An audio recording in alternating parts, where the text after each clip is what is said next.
Вітаю, друзі! Ох, який ж сьогодні цікавий і смачний рецепт я вам підготувала, і до того ж недорогий. Я впевнена, що більшість з вас навіть не куштувала таку страву, тому якщо цікаво, залишайтесь зі мною і давайте готувати разом.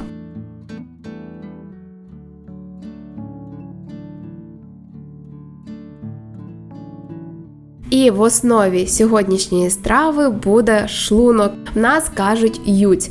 Це шлунок свиний, ми його гарно вимили. І тепер я хочу показати вам, як правильно його очистити, щоб не було ніякого запаху, щоб все було смачно і цікаво. Ця страва, ще знаєте, страва з мого дитинства, її ще готувала колись бабуся. Вона варта вашої уваги, повірте, коштує копійки, а виходить дуже смачно.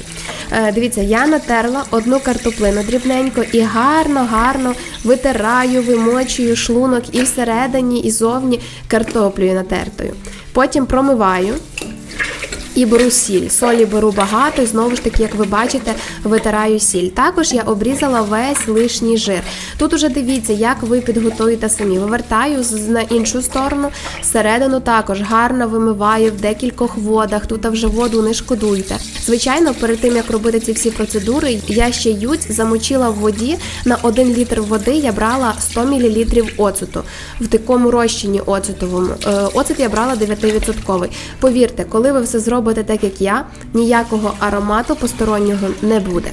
Тепер нам потрібно його відварити. Я виклала в кастрюлю, залила водою, довела до кипіння, проварила 10 хвилин і ще раз гарно воду зіляла і гарно все промила. Далі я налила чисту воду і вже заправляю. Додаю сіль, перець горошком, я додала ще зерна коріандру, мені дуже подобається, і буду варити. Варю на невеличкому вогні приблизно 2 години. Бачите, ють уже став м'яким. Це означає, що він готовий, підготовлений. До речі, за 15 хвилин до закінчення варіння я додала лаврове листя. Все, охолоджую його повністю і будемо зараз смажити, готувати таку підсмажку до будь-якого гарніру. Я ще взяла сало, можна просто на смальці, наприклад, посмажити або ж на олії. У мене ще був шматочок сала з невеличкими прошарками м'яса, не грубе, але посмажити смачно.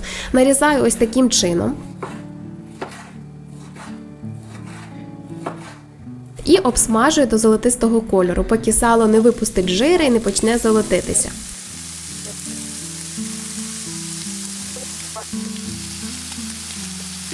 Це його гроші. Все, шкварочки вже в нас підготовлені.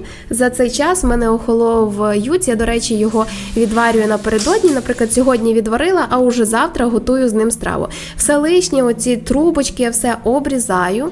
І ось таким чином нарізаю ють. Він, коли захолодне, по-перше, з ним буде легше працювати. Нарізала на ось такі смужки і відправляю до шкварок. На середньому вогні, помішуючи, я це все буду смажити до тих пір, поки ють не підзолотиться так, як підзолотилися шкварки. Це займе приблизно хвилин 15. За той час я подрібню цибулю. Цибулю додаю багато, тому що люблю смажену цибулю.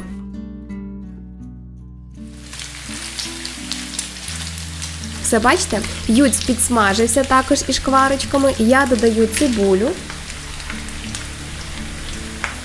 Все гарно перемішую і під кришкою тепер уже, бо раніше я смажила все без кришки, а тепер на цьому етапі, коли я додала цибулю, накриваю кришкою і смажу приблизно 10 хвилин, час від часу помішуючи.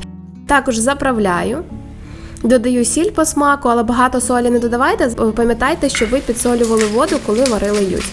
Додала перцю і трішечки коріандру. От мені смакує коріандр із юцем.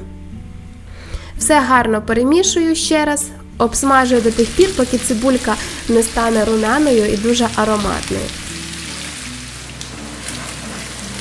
Ну ось, в принципі, і все. Наша страва готова. Цибулька просмажилася, ють підзолотився, смачнющі ароматні шкварочки. Подавати можна з будь-яким гарніром. Я, наприклад, готувала із ячневою кашею подавала, можна з пюре, з картопелькою, так як вам подобається. Перед подачею посипаю дрібненько нарізаним чесничком, петрушкою або будь-якою зеленню, яку подобається вам чи вашій родині. Я сподіваюся, що мені вдалося сьогодні вас здивувати. Напишіть, будь ласка, в коментарях, чи хтось раніше куштував таку страву. Якщо так, то в якому регіоні Тому що в нашій родині ця страва з'явилася від дідуся, саме так готували на Івано-Франківщині. Він навчив готувати бабусю, чи точніше розказав, як це робить, а бабуся навчила вже готувати нас. Ось такого незвичайного, простого і недорогого продукта можна приготувати щось незвичне і дуже цікаве. Я сподіваюся, що вам сподобалось. І якщо так, підписуйтесь, натискайте на дзвіночок, щоб отримати сповіщення про нові відеорецепти. Готуйте з любов'ю, і нехай у вас все буде добре.